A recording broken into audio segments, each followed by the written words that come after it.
আপনারা সকলেই জানেন যে আজকে একটা ঐতিহাসিক রায় হতে যাচ্ছে, যে কারণে আমরা মনে করতেছিলাম যে রাজনৈতিক কোনো অস্থিরতা বা অন্য কিছু হয় কিনা। আমাদের পুলিশি ব্যবস্থা পর্যাপ্ত আছে আইন শৃঙ্খলা রক্ষার জন্য। পুলিশের পাশাপাশি বাংলাদেশ সেনাবাহিনী, বিজিবি, অন্যান্য যে আইন শৃঙ্খলা রক্ষাকারী যে বাহিনীগুলো আছে তারা সকলেই মাঠে আছে। পর্যাপ্ত নিরাপত্তা ব্যবস্থা আছে, আপনাদের আতঙ্কিত হওয়ার কোনো কারণ নেই। পুলিশ সর্বোচ্চ সতর্ক অবস্থায় আছে। আমাদের কাছে এমন কোনো ইন্টেলিজেন্স নাই বা স্পেসিফিক কোনো থ্রেটও নাই।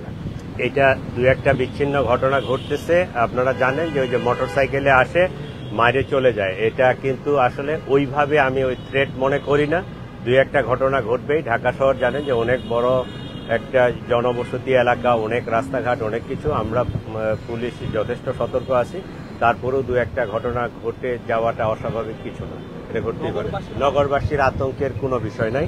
আপনারা ফ্রি অ্যান্ড ফেয়ারলি মুভমেন্ট করতে পারেন। আপনারা আপনাদের দৈনন্দিন অন্য দিনের মতো আজকেও আপনারা আপনাদের কাজকর্ম চালিয়ে যাবেন, কোনো সমস্যা নেই। এইটা মনে হয় মেসেজটা ভুলভাবে গেছে।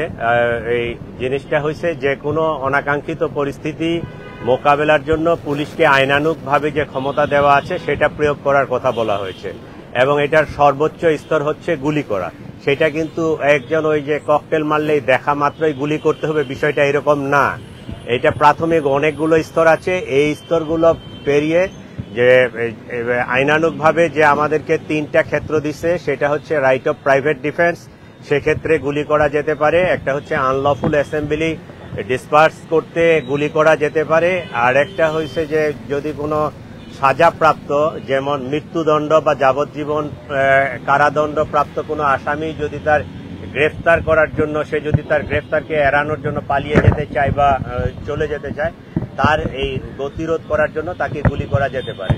তো পুলিশকে আইনানুগভাবে পিআরবি 153 বিধিতে যে নির্দেশনা দেওয়া হয়েছে সে কথাটাই বলা হয়েছে, কিন্তু এটা মিস ইন্টারপ্রিট করা হয়েছে বিভিন্ন মিডিয়াতে, বিভিন্ন ইউটিউবে।